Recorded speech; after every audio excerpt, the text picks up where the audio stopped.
going to hand it right over to Bob Duncanson to walk us through the important information. Well, thanks, Carol. And it's amazing right now. We have 39 or 40 participants in this little Zoom session. And as Carol said, it's a first for all of us, I think. So hopefully we'll get through it without any major issues. Can everybody hear me okay? Yeah. Yes. Okay. And can everybody see me? Yes. Yes. Okay, good. All right, so let's get started because I don't want to keep people here any longer than we have to. I'm assuming that most of you have already been doing the sampling for one or many years, and so this will be just a quick refresher course. And as everybody who's participated in the past knows, the way I generally do it is, you know, I stand up in the front and I throw questions at you guys, and you know, hopefully you answer correctly, and then we move on. So it'll be a little bit different tonight.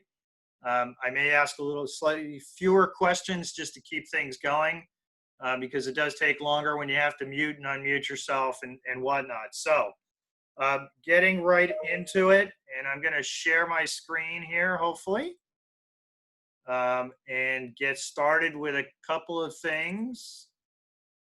So hopefully everybody can see my screen. And the first thing I've got up there is the field data sheet, which is generally where we start. The first part of that field data sheet is pretty straightforward. You simply want to circle the name of your station. So you don't have to remember your station. We've got them all indicated on there. So if you know it by name, great. If you know it by the ID number, such as the one that I happen to have up here is Pleasant Bay Stations. But you should have similar codes whether you're in Chatham or Eastham or Orleans. So the first thing you want to do is just circle that station, circle it nice and dark so it's very clear what your station is. One of the first things I'll ask though is when you're filling out the forms, what kind of utensil do you use? Pen, pencil, Sharpie, or what? What do we generally recommend people use for filling out the forms? Pencil. Okay, yep, we always want to do it in pencil. The reason for that being if they get wet, the other things tend to bleed all over the place, but pencil don't. And invariably, data sheets get wet, either just because of the moisture in the air, or it's raining, or just from the samples themselves. So pretty straightforward. Next thing is you want to fill in the volunteer collectors. And as I've indicated before, that's simply so that if we have any question about your form later on, we know who to contact, because there's about anywhere from 125 to 175 volunteers. And so if we have a specific question about a station, we don't have to go through the list and say, geez, did you do that station? We just know right away. And then obviously the sampling date is pretty straightforward. So those three boxes you can pretty much fill out the night before. You know, at home around your table, and so that's easily done for you. Okay, the next thing, so then we go down the form and we get into the physical conditions. And again, those are pretty straightforward. We've pretty much made it a multiple choice situation for you. So the weather conditions, you know, what's it doing that particular day? Generally, we don't see rain or snow, or snow or sleet. But way back at the beginning, we were working into October, and those were potential possibilities. All right, next one down is we have wind force. And everybody knows how we measure the wind force with the Beaufort scale, which will be in your sampling kit. And so we try to make it easy for you by just picking the most appropriate wind force indicator off that Beaufort scale. So it's generally going to be 0, 1, 2, maybe a 3. If you ever put a 12, we're all in big trouble because Beaufort scale 12 is a hurricane, and you should not be out sampling in a hurricane. All right. Bob, just excuse me, it's Carol. Someone's asked if perhaps you could if you could increase the size of your screen, what's shown in your screen, if there's a way to do that. Increase your own screen.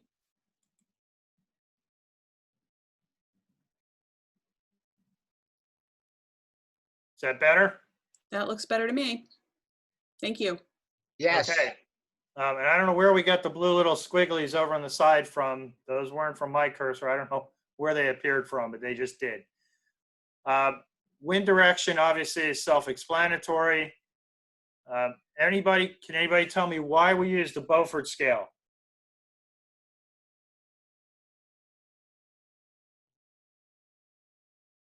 Okay, hearing none. The reason why we use the Beaufort scale is it takes away the subjectivity that each of us has in determining what wind speed is. What I think is 10 or 12 miles an hour, maybe 30 or 40 to somebody else. And to the third party, it may be 1 or 2 miles an hour. So the Beaufort scale tries to get away from that and use physical characteristics to describe the wind speed. So that's why we use it. And then water condition, again, is pretty self-explanatory. Just circle, and for those and or the weather conditions, you can obviously circle more than one. If it's raining and it's partly cloudy, or if it's clear water but you see dead fish, don't feel that you're limited to just one of those items. Any observation you make can be important. Now, you may see something going on when you're out sampling that is not covered by any of those. And so if you go all the way down to the bottom of the form under number 13, you can put in other comments. So anything that you see going on in the area that you think may affect water quality, it could be dredging, it could be a lot of seals in the area, a lot of seagulls, anything you think may impact any of the various parameters like oxygen or nutrients or anything, feel free to record that down under number 13, other comments. Honestly, you really don't need to tell me that there's a lot of mosquitoes and no CMs out there. But use that area for the important stuff. Okay, moving on. We now get into our first set of real scientific measurements, if you will. And the first one that we have is SecuDisc. So can anybody tell me why we're using SecuDisc? What are we measuring? Water clarity. Okay, water clarity. And why is that important?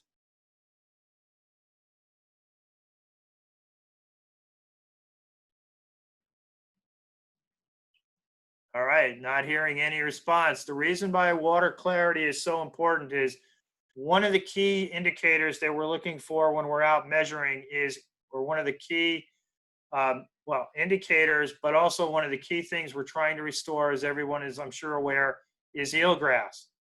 Eelgrass is a plant, and just like all other plants, it requires sunlight to live.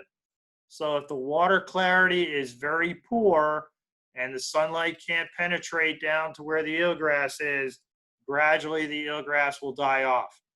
And as I'm sure everybody's aware, eelgrass has died off dramatically over the Cape since roughly the 1950s. That's when the die-off really began. And, it happens to coincide with the increase in development on Cape Cod. So those two things are clearly linked. So as water clarity got worse, eelgrass started to die off, and at the same time, we had increased landside development, we had increased stormwater runoff, we had increased nutrient enrichment by way of groundwater from septic systems and other sources entering our estuaries. So all those things, believe it or not, are all linked together. So one of the most basic measurements we take is the SecuDisc transparency, which basically just tells us how clear the water is. And you do that by using a SecuDisc, which I'm sure everyone is familiar with. It's a black and white disc coated in quarters, and you basically lower it over the side of the boat. And what are two basic parameters that we use when we first start doing the SecuDisc? What are two things we're looking for, or you're going to be doing to make sure that your SecuDisc measurements are accurate? Ascending and descending. Okay, but even before that, what are two things you want to do as soon as you get ready to start taking your Secu measurements? Take On the off your sun. sunglasses. shady side of the boat. right? One of them is you always want to be doing it on the shady side of the boat. So you want the sun coming at your back. And what's the second one? Take off your sunglasses. Right. Take off your sunglasses, especially if you have polarizing sunglasses. As you fishermen all know, that's exactly why you wear polarizing sunglasses, because it helps you to see into the water column and reduces the glare. So you want to take your sunglasses off, and you want to make sure you're putting the Secchi disc over the shady side of the boat.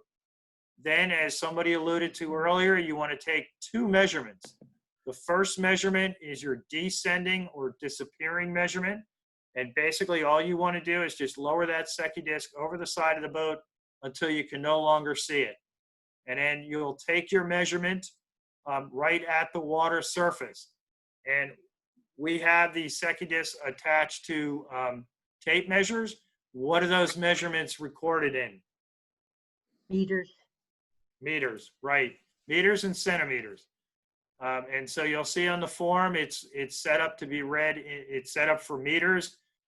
So you could either put like 5.5 meters, which would be 5 meters, 5 centimeters. If you do anything other than 5.5, just make sure you note exactly what it is you're doing. All right. And what's another little trick to make it easier, especially if you're in a boat with a higher gunnel? What's our little trick for seeing where that line is without having to, kind of lean over the side of the boat and put yourself in jeopardy? Put a clothespin on it. Right. We give you a series of clothespins as part of your kit, and you can just reach over and put that clothespin right at the water surface, clip it to the tape, and then you can kind of pull it up, or you can continue on, do it again when you get to the bottom, and then when you get up to the top, you can read your two measurements. So after you've taken your surface measurement, then what do you want to do?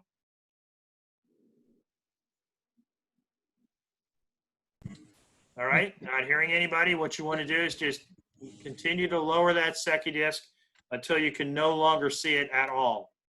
All right. And then what you want to do is start bringing the Secchi disc back up again slowly until you can see it. And that would then be your reappearing or ascending measurement. Why do we take the two measurements?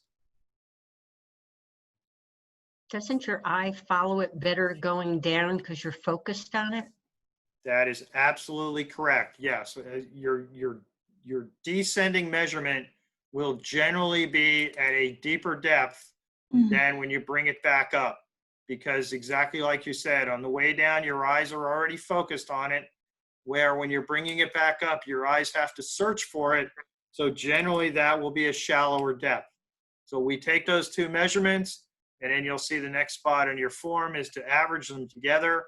You can either do that, right then and there, or wait till you get back on shore and then, do the calculation. Then what you want to do is you want to take that Secchi disc and just lower it all the way to the bottom. And that's where you get number 9, which is your total depth of the station.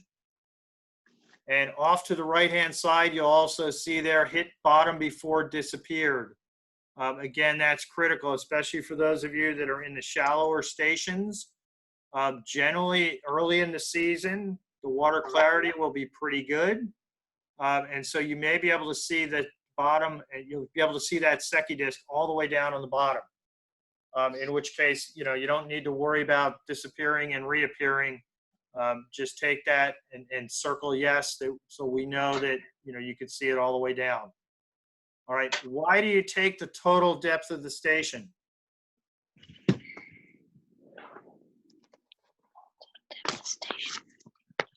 So you're going to do in most of the stations, you're going to do a top measurement and a bottom measurement. The bottom measurement's going to be 0.5 meter off the bottom of the station. Yep, that's exactly right. You need to know the total depth, because when you get to your dissolved oxygen and temperatures, generally you're at deep enough stations, you're going to take surface and bottom measurements, and you need to know to keep that 0.5 meter off the bottom. Why do we want to stay 0.5 meter off the bottom?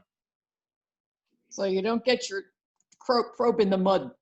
Exactly. Yep. You don't want to put that dissolved oxygen probe into the mud, or you don't want to stir up that flock layer that's generally right down towards the bottom. So that layer of real fine particulates It takes a very long time to settle out. So if you're in a deeper area where you don't, the bottom is not impacted by currents or waves, you could have that flock layer there, and you don't want to disturb that because it would then impact when you take your water quality sample. So with that, anybody have any quick questions on the Secchi disc? That's really all there is to it. All right, not hearing any. We'll move on to salinity. So why do we take salinity measurements? It'll affect the DO meters reading. Yes, the DO meters that we provide you are not the $1,500. Well, I shouldn't say that. They are the $1,500 model. They're not the $5,000 model that automatically calibrates for salinity. So you need to manually go ahead and take the salinity, and we do that using an instrument that's called Refractometer. a refractometer. Absolutely. So the refractometer is pretty straightforward. Let me see if I can pull up. So there's the information sheet from the refractometer. So basically what you want to do is you've got a series of droppers in your kits. You can take a sample of the surface water. If you can't reach over the side safely, just throw a bucket or something over, collect some of that surface water, and then use that to fill your dropper. You will then want to put that a few drops onto the screen of the refractometer, and you can see right there, there's kind of examples of what poor conditions look like, as well as a good condition. Remember, there's plenty of water in that ocean, so don't be stingy. Just make sure that refractometer mirror area is totally covered. Unlike the way it's shown in the picture there, it's a lot easier if you hold the mirror portion, in other words, where you're putting that dropper, hold that level. Don't hold the whole instrument level, but just hold that mirror level. That way you'll be able to fill up that mirror section much easier. When you're done, you go ahead and close that little plastic cover. And you all know that when you close it, what's the easiest way to do it to avoid getting air bubbles? Drop it. Yep, just drop it down. Don't try to be real gentle and lower it down slowly, because if you do that, invariably you'll get air bubbles. If you just kind of take it and drop it right down, some of the water may splatter out, but generally you won't get any air bubbles in. Then you want to hold it up to the light. In this case, hopefully you're doing it out in the field and you've got a nice strong sunlit day. Hold it up to your eye with the light coming basically to the front of you so that it's going in that mirrored opening. And you'll see two scales on the inside, one on the left-hand side and one on the right-hand side. Which one are you going to take your reading from?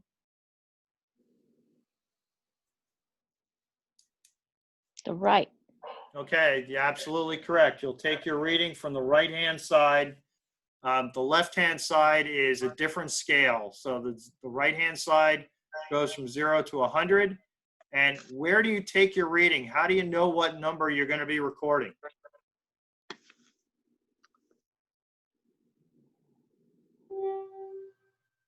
Okay, what you're going to look for is the upper part of the scale will probably be blue, and the lower part will be white because of the sunlight coming through the refractometer. And where you want to take your reading is right where that blue and white interface is. So that's where you will take your reading. So if that blue and white interface is right at, say, 20, then your salinity is 20. All right? What should the salinity of fresh water be? 0. 0. 0, okay. What's the salinity of open ocean Atlantic water? 30-ish, 33, 30. Yeah, generally between 32 and 33. For an area inside Pleasant Bay, what might the salinity be? 20, 22.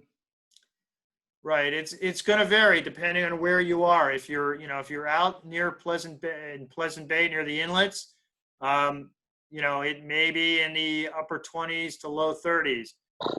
If you're inside one of the restricted ponds, and it's been a real rainy spring, unlike this year, your salinity may be down at 5, 10, or 15. All right. We're sampling in what's known as an estuary. Okay, that's what Pleasant Bay and most of the areas where we're sampling. We're not sampling out in the open Atlantic Ocean. Can anybody tell me what an estuary is? Real quickly, thinking of it in terms of salinity. What is an estuary? Place where saltwater and freshwater mix.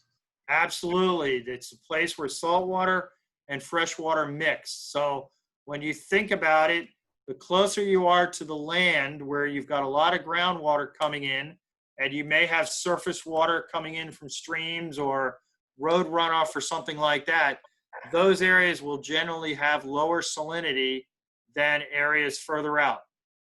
What other thing affects salinity that comes into play when our monitoring?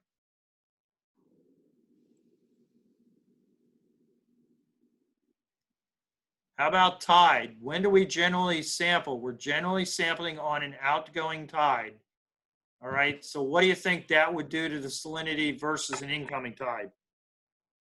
Lower. Yep. Salinities tend to be lower on the outgoing tide because you're pulling more of that fresh water that's underneath our feet out with each outgoing tide. And when you're dealing with the incoming tide, you're bringing in that cooler, higher salinity water from the Atlantic Ocean. All right, so then when you've got your refractometer, you've got your sample, what's the first thing you're going to do? What's the first salinity you're going to check before you do your ocean water or your estuarine water salinity? Deionized water. Deionized water. Right, deionized water. And the reason why you do that is because? Make it 0. Right, you want to make sure that refractometer is calibrated. When we give them to you, they've all been calibrated. But after they've spent some time bouncing around in people's cars or in the boat or wherever, it's possible they could bounce out of calibration because they are nothing more than a series of mirrors inside, just like a camera lens. So the first thing you want to do is just check your refractometer with some deionized water, which will be in your cooler in a blue squeeze bottle. And again, we give you a whole bottle of that water at the beginning of the season, so don't feel you have to skimp on it.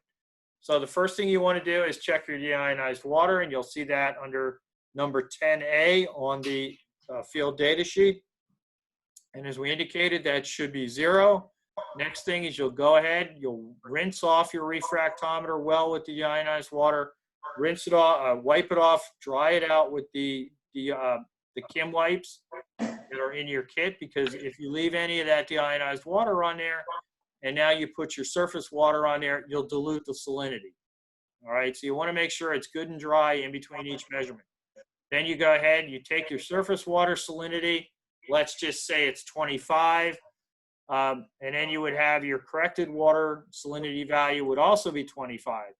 If by chance your deionized water came in at 2 because your refractometer was a little out of whack and your surface water came in at 27, your corrected salinity value would still be 25.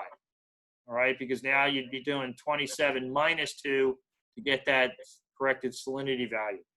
Most of you will also notice inside your refractometer cases, there will also be a correction factor. Or there may be a correction factor, generally 1 or 2. And so you'll need to take that into account as well. Because again, you know, we've bought refractometers. We didn't buy the $5,000 model. We did buy, you know, less expensive ones. And so sometimes they're not quite as accurate. But I will tell you, over the, you know, the 20 plus years we've been doing this, when the samples get to the lab, they also do a salinity using a $5,000 meter. And generally, your salinities are within 1% of what the lab gets. So, you know, even though we're not buying the most expensive refractometers, they're still highly accurate. And your measurements are just as good as that big $5,000 laboratory instrument. So with that, do we have any questions on salinity? All right, hearing none. The next thing we go down to is on our field data sheet is dissolved oxygen and temperature. You're going to take those measurements using a dissolved oxygen meter. and that will be in your kit. You will either have a 550 meter or a 550A. Most of the meters are now 550As because those are the newer model. The older ones are being phased out.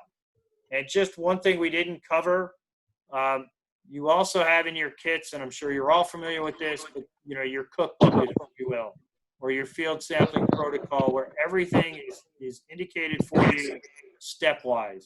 So, the best thing to do is have one person reading each step off and somebody else doing it. And that way nothing gets forgotten, and everything's done in the proper order.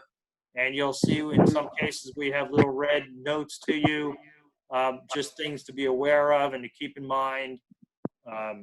So I strongly urge you to use that field sampling protocol. Even though you may have been doing this for years, I've been doing it for longer than any of you have, and I still always refer to the instructions to make sure that I do it in the right order and I don't forget anything. So down at the bottom under item C, we have our dissolved oxygen temperature measurements. We have the steps that you want to go through. And they're in excruciating detail because this is probably the one where it's important because you need to calibrate the unit each time you go to use it. So the first thing you want to do is inside the calibration chamber, I'm sure everybody remembers, there's a little sponge. You want to make sure that's moist. And you want to do that at the beginning and the end of the process because remember, these instruments are now going to sit around in the trunk of your car or on your boat or in your garage, for 2 weeks. And if it gets too hot and that sponge dries out, the probe won't work. So you just want to make sure that sponge is dry before you begin the calibration process. And then at the end of the day, when you're kind of putting everything away, you want to check and make sure the sponge is moist again. And if necessary, add some water to it. And you also just want to make sure that the meter is turned off. So generally, you want to turn on the meter about 10 to 15 minutes before you need it. We put new batteries in the meters every year, so you shouldn't have to worry about battery power. If you turn it on 20 minutes ahead of time, that's fine, but make sure you turn it off at the end of the time because if not, the batteries won't last. At the end of 2 weeks, they'll be dead and you won't have a working meter. All right. The next important thing you want to do is make sure the meter is in calibration. So you want to make sure it's reading in percent saturation. All right. And to do that, you change the mode key, which is in the upper right-hand corner of the meter. All right. Once you've got it in percent saturation, then you can pretty much just follow the steps that are outlined on the field data sheet to go through the calibration process. What is an acceptable or what is the acceptable calibration range once you've kind of gotten to the last step? What do we consider an acceptable calibration range? 97 to 102. Well, it's actually 95 to 105. So we basically give you 5% on either side of 100. Generally, these meters will be right on at about 100, 99.9, 99.8, 100.1 or something. But as long as you're anywhere between 95% and 105%, you could go ahead and use the meter. What do you do if you calibrate the meter and it's outside that range? Turn it off and do it again. Calibrate.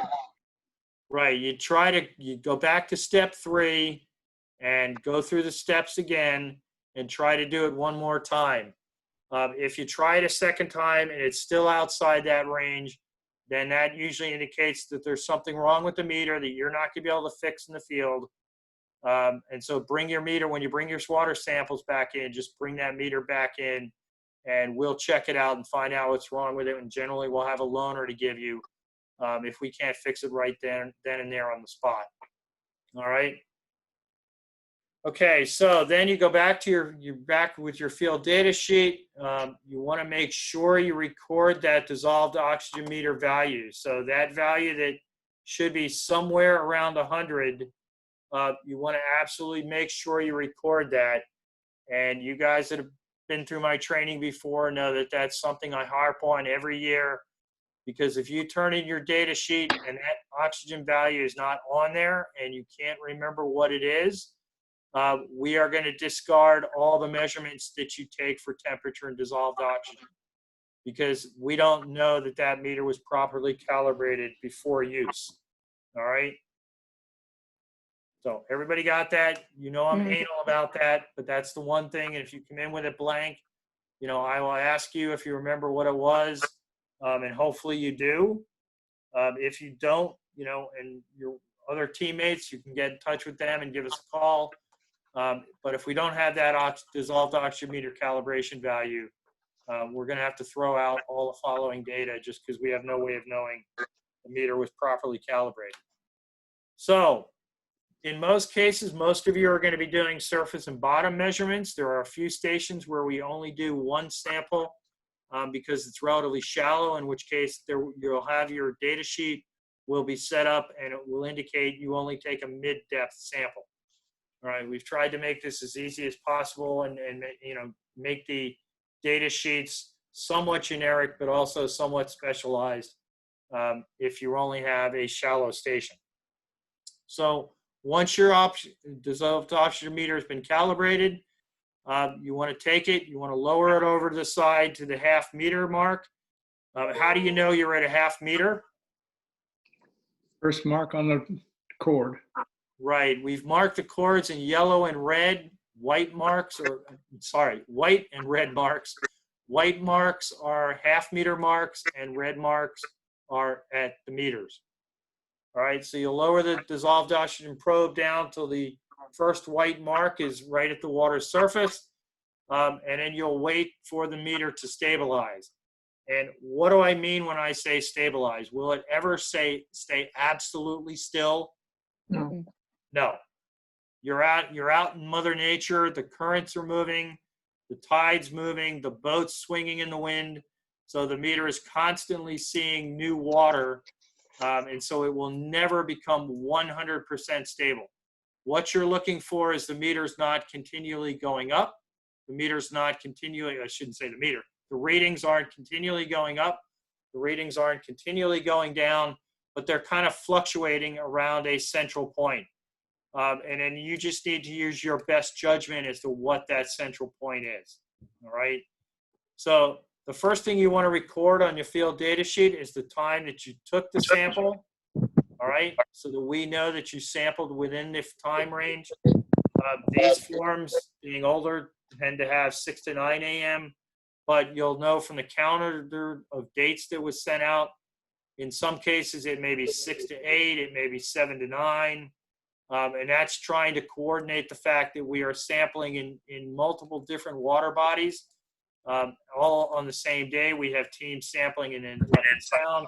We have teams sampling in Pleasant Bay. We have teams sampling in the Nauset Estuary. We have teams sampling in Cape Cod Bay. They all have different times of high and low tide. So we try to pick the times that, you know, meet the best. So we may not be able to give you a 3-hour window, but generally our windows are at least 2 hours. And generally we tend to eye on the higher side of the tide because we don't want anybody running aground for obvious reasons. So once you get that sample time in, you've got your probe over to the side. Basically, you're going to take 3 measurements. You're going to take the temperature in degrees centigrade, and we've already set up the meters to take that. Then you're going to take 2 dissolved oxygen measurements in both percent saturation as well as an absolute value of milligrams per liter. All right. Why do we take 2 different oxygen measurements?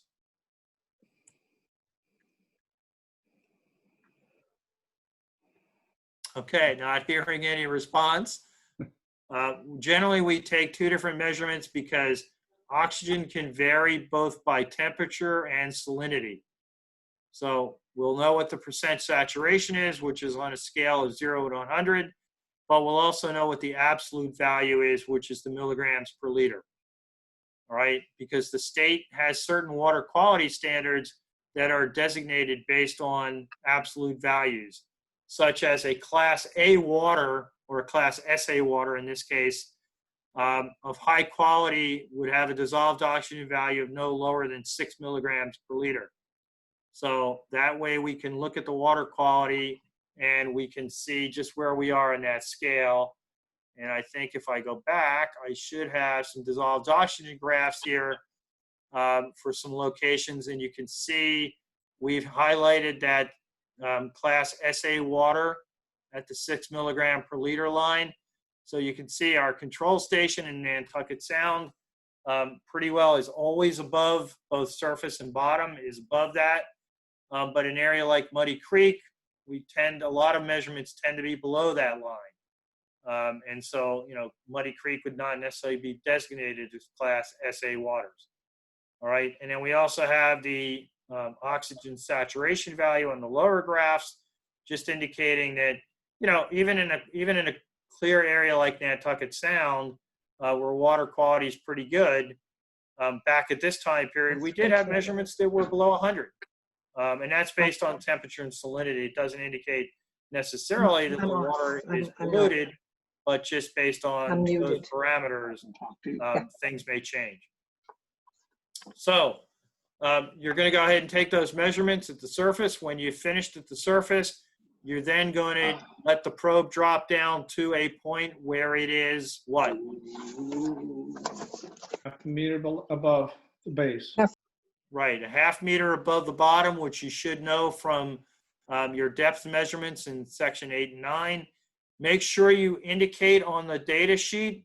If you'll notice, we've put in the 0.5 for the surface because everybody is doing their surface measurements, except those of you that are doing a mid-depth station. But everybody that's doing surface and bottom, you only want to do it at a half meter.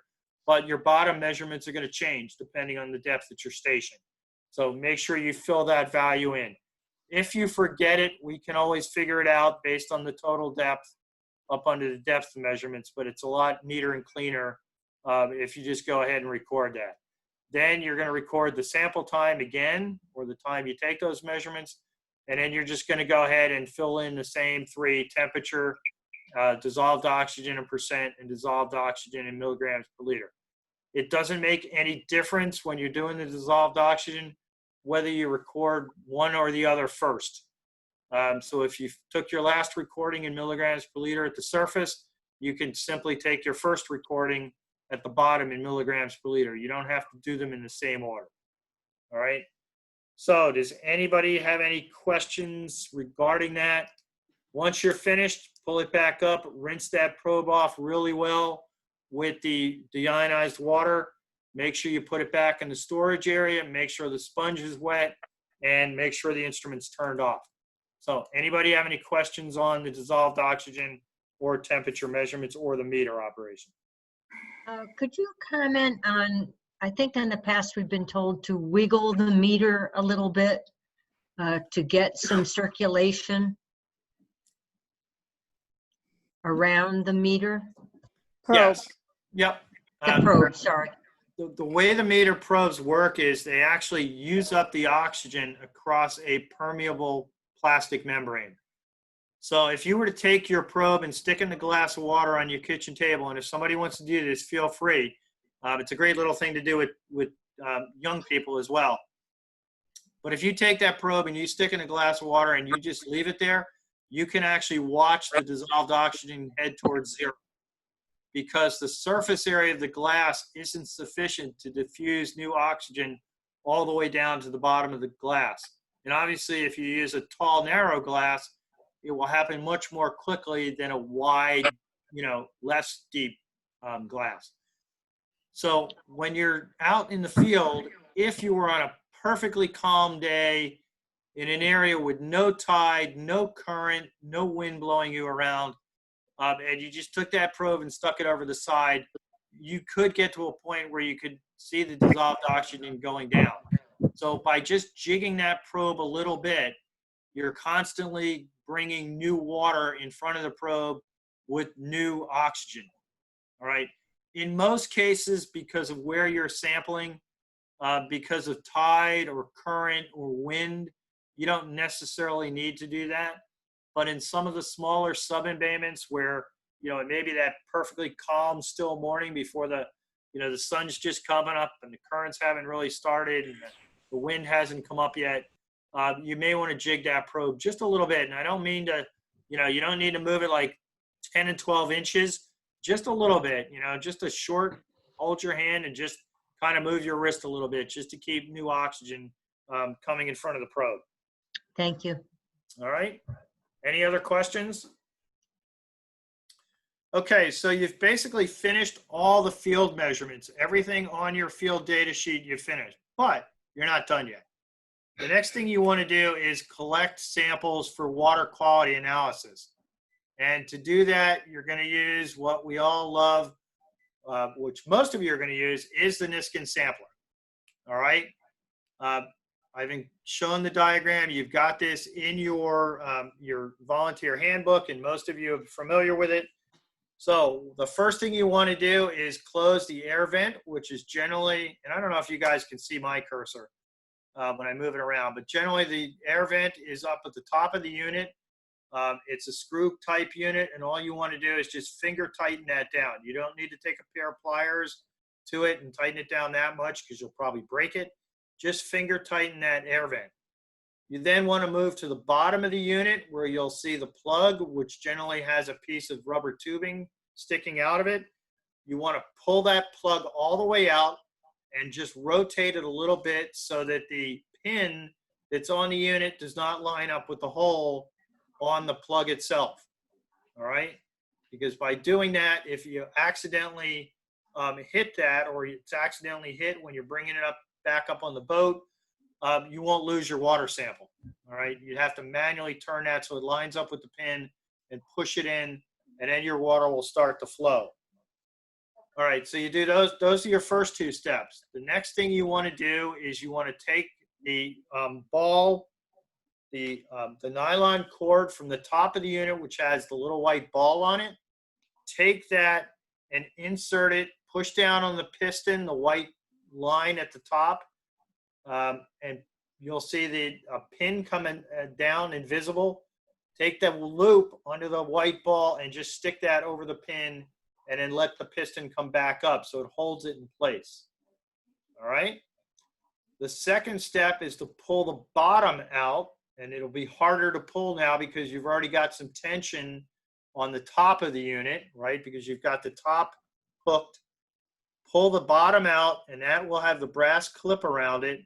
You then want to take the brass clip and put it below the ball and totally around the loop. Okay? Don't clip it above the ball, because if you clip it up there, when you trip it, you won't close it all the way. And the same thing, if you put that clip through the loop, you'll only close one end completely. So anybody have any questions on that? That's one of the things that we always go over. You want to make sure that that clip goes totally around the loop, not through the loop and not above the ball. You want it below the ball and totally around the loop. Any questions on that? All right.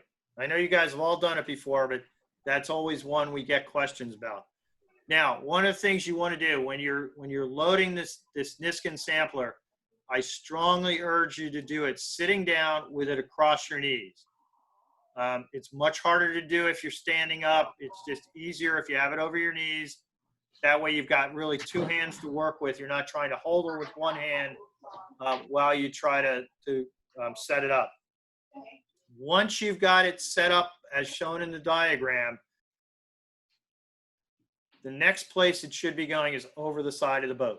And do not hold it with your fingers in those openings on either end. Hold it around the middle, because if you accidentally trip it while you're maneuvering it, you're liable to break your fingers. And if your fingers aren't in the way to get broken, you may actually snap the plastic ends, because it's designed to be tripped underwater. It's not designed to be tripped out in the air, and it'll close with such force that, like I say, you'll either break a couple of fingers or you'll break the unit. So don't set it up like this until you're absolutely ready to get it over the side of the boat. And then get it over the side of the boat as quickly and safely as you can. Then what you want to do is just lower it down At what depth are you going to take your first sample? Half meter? A half meter. Now, you guys never hear me say this because it's not what our protocol says. But if you can safely reach over the side of the boat up to about your elbow, that's about a half meter. Because I recognize that trying to get the Secchi disc over the side of the boat at a half meter means, it's just barely in the water and it's, tough to deal with. So if you can safely collect a water sample with your arm over the side of the boat, and if your boat has a low gunnel, you may be able to do that. If you can't do it safely, don't do it. Use the Niskin sampler. So once you've got it over the side of the boat, then you take the weight that's on the rope, drop it down. It should hit the top of the piston, releasing the two ends that'll snap closed. All right. And then you've got your water sample. You then bring it back up out of the water, loosen the air vent at the top, rotate the plug at the bottom so that the hole in the plug lines up with a little pin sticking out. And when you push that in, water will start to pour out the hose. You want to let a little bit go to waste just to rinse the hose and all out. And then you're going to start filling your sample bottles. What bottles are you going to fill at each time? White then brown. Yep, you're going to fill a white one and a brown one. What I would suggest, or what we recommend you do, or what the protocol calls for, is fill the brown bottle and the white bottle each about halfway. You cannot collect enough water in one toss of the Niskin to fill both bottles completely. So because you're going to end up having to do it again at each depth, so twice at the surface and twice at the bottom, fill each bottle about halfway. Go ahead and engage your Niskin, throw it over the side again, collect another sample, and finish filling each bottle. So each bottle gets half from one Niskin toss and half from the other. That way, if you're in an area with a steady current, you're mixing that water up. You're not getting all one bottle with one set of water and, 5 minutes later, another set of water where conditions could have changed, especially if you're in some of the smaller embayments where it's pretty quiet and there isn't a lot of water movement. If you're in an area where the current's running pretty strongly, consistently, it's not as big of an issue. But again, we recommend you fill each bottle about halfway. You can take a little bit of the water and rinse the bottles if you want to. We suggest you do it. The protocol suggests you do it. The bottles are all pre-cleaned and all when we get them from the lab in New Bedford. So it's not a critical issue if you forget about it. But, try to remember to just go ahead, use a little bit of the water, rinse it around in the bottle, and then, do both light and dark, and then discard that water and then go ahead and fill them up. All right, so you've done it twice at the surface. You've got your surface bottles filled. Then you're going to drop it down again to a half meter off the bottom and collect your samples of bottom water. All right, part of the reason, again, why we stay that half meter off the bottom is there's usually a weight hanging off the bottom of the Niskin to keep it upright. And you don't want to get that weight into that flock layer or the mud and kind of stir up a cloud, because then you'll be collecting something that's not representative of the water column. And we can tell when you bring your samples in by looking at them if you stirred it up, because we'll see that kind of sediment cloud in your water sample. All right. Once you've finished collecting all your samples, just take the Niskin back to the dock with you, rinse it out good with fresh water, and then let it dry so they don't get all caked with salt. So anybody have any questions regarding the Niskin sampler?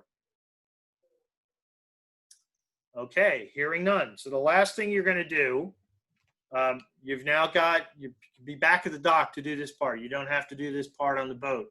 You can be back at the dock. You can, if you're using your own dock and you want to run up to your kitchen table and do it, the next thing you're going to do is you're going to filter a sample into a smaller bottle so that we can get two measurements. One is from the original sample bottles, the large ones, we get total water column nutrients, if you will, and we get particulate nutrients.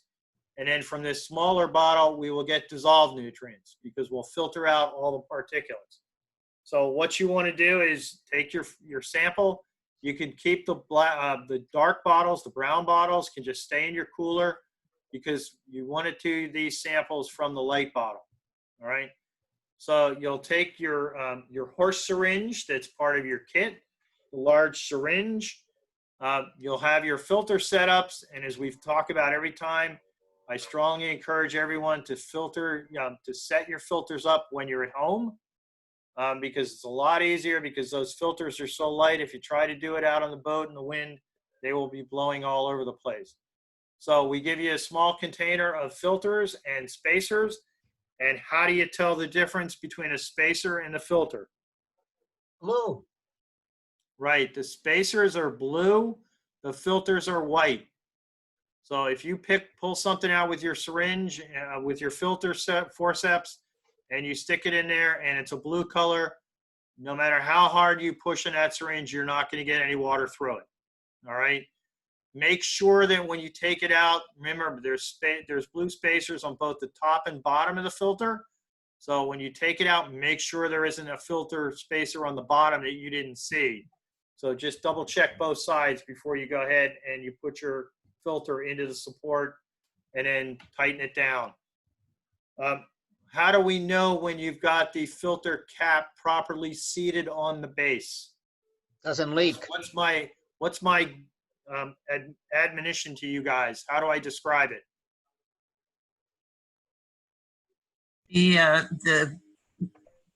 The plastic marks line up. Yeah, remember the hills and valleys? Right. You've got hills and valleys on the cap. You've got hills and valleys on the base. So a hill on the cap should line up with a base on the valley. And you'll be able to tell if you try, once you get it in there, if you try to turn the cap, you should not be able to turn it. If they're properly lined up, they kind of lock in place. All right. And then when you put the O-ring or the assembly ring, the upper ring over the top, just be sure you don't kind of knock it out of alignment. Because 9 times out of 10, if it leaks on you, it's because when you put that locking cap on, you kind of knock the cap and your hills and valleys are no longer lined up. All right. So any questions about that? Then what you want to do is you want to use that large white bottle to fill your horse syringe. Everybody's seen me demonstrate that on multiple occasions, how unfortunately the bottles they gave us, you can't stick the syringe down into the bottom and pour it out. So you got to kind of take the syringe apart, pour water in from the bottle with your finger over the bottom so it doesn't go out as fast as you pour it in. And then once you've got it filled to the top, just take the top of the syringe and in one quick fluid motion, push the syringe in and take your finger off the bottom. If you try to, keep your finger on the bottom so you don't lose any water and push that syringe in, it won't go in because you're basically creating a vacuum there that you can't overcome. Obviously, you will lose a little bit of water, but if you do it in one quick fluid motion, the amount of water you lose will be very minimal. All right. Then once you've got that syringe full of water, you can just attach it to the filter assembly. You do not, you do not need to tightly screw it on there, just gently, because if you put it too tight, you're liable to break the little nubs off inside the syringe. And then those filters are, we can't reuse them once those little nubs are broken off. All right, then you just want to, squeeze a little bit of water to waste and then go ahead and fill the 60 cc, the small white bottle, the very small bottle, with the filtered water. If you've done a good job of filling that syringe and getting it attached without losing a lot of water, you'll have just enough water in those syringes to fill that bottle right up to the neck. If you've lost a lot of water during that, the assembly process, you may have to fill your syringe a second time because we really need you to fill those bottles right up to the shoulder. All right. Once you've got that bottle filled, you can put that in the cooler and you can go ahead and disassemble the syringe and the filter setup, discard the filter, rinse everything off in good hot water, and then just put it aside to dry so it's ready for the next time. All right, now one thing, what 4 things should be labeled on the bottles? Date, the station, the depth, top or bottom, and I need help. Adam, Yeah, where the lab will process it. yeah. Generally, we want you to put the date, the station ID number, so you don't need to write out the whole station name, just the station ID, which is like PBA 5 or CM 13 or whatever it happens to be, just the code. Surface or bottom. You could put top and bottom. You could put surface and bottom, whatever, as long as we know the distinction between the two. Or if you just have one station and you're only doing a mid depth, then just put mid on there so the lab knows they're not looking for another corresponding bottle or set of bottles to go with it. All right. And then we ask that you put Chatham on there just because all the samples come through Chatham. So if the lab, when they get down to New Bedford, has any questions, they know it's easy enough to just call us, and we'll have all the data sheets and whatnot, and we can hopefully address any questions they may have. So any questions on that? One thing to remember on the big bottles, the big light and the big dark bottle, there will be a piece of tape on there for you to write on. If by chance you get a bottle that doesn't have tape, you have tape in your kit, and you can put a tape label on there. The smaller 60 cc bottles do not have tape because those are basically used once and thrown out. So those you can write directly on the bottle with the Sharpie. We ask, and the lab asks, that you please write the information on the side of the bottle as well as the cap. All right, because they may have 300, 400, 500 of those all laid out on a lab bench when they start doing their analysis, and it's just much easier to read the caps than have to move a bottle and see what it says on the side. So again, on those small white bottles, you want to label the side and the cap, and on the bigger bottles, just put the information on the tape label. All right, once you're done with that, put everything in your cooler, and then you're going to drop the cooler and your data sheet off wherever your normal drop-off point is, either directly here in Chatham or in Eastham or in Orleans. And then we gather those up and they all come down here to Chatham. We then package them all up with all the data sheets and we send them down to the lab in New Bedford. So with that, does anybody have any questions?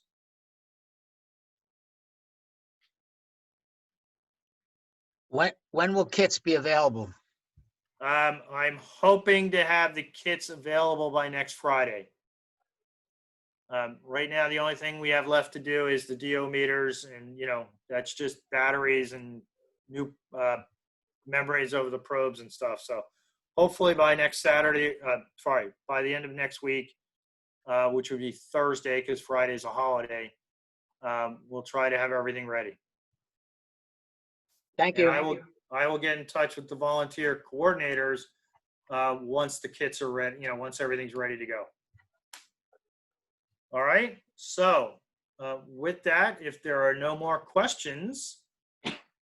Well, just for clarification, the drop off outside the annex. Yeah, we're gonna do an outside drop off this year, weather permitting, just because technically town offices have not, in Chatham at least, have not reopened to the public. We'll see how it goes. If necessary, we'll just continue to use the same meeting room we've used in the past. There is another door into that. It doesn't bring you kind of into the building, but I can bring you in the door and then right into the meeting room. So for those of you that may be bringing samples in, we'll have signage up if we're not outside. All right. If there's no more questions, I think we're done. As Carol indicated at the beginning, if you could just email your coordinator, let them know that you participated today so that we have a record, because we can't obviously do the the normal training sheet checkoff sign-ins like we usually do. But we'd still like to have a way to make sure that you folks get the credit that you participated. All right? I've got a question, sir. Yeah. Will this video be available on the conservation website or somewhere where I can watch because I came in late, I didn't get the first part of the video. Yes, it will be. Yes, this is Carol, and I will coordinate with the volunteer coordinators. We'll get word out once this is posted and where it's posted so that you can all access it. And for folks who didn't have a chance to join us today, they'll also be able to take a look at it. Thank you. And Bob, if I could just add, for our Eastham volunteers, I will be getting the kits ready and coordinate the stations and such the next week as well. So I'll be reaching out to them individually.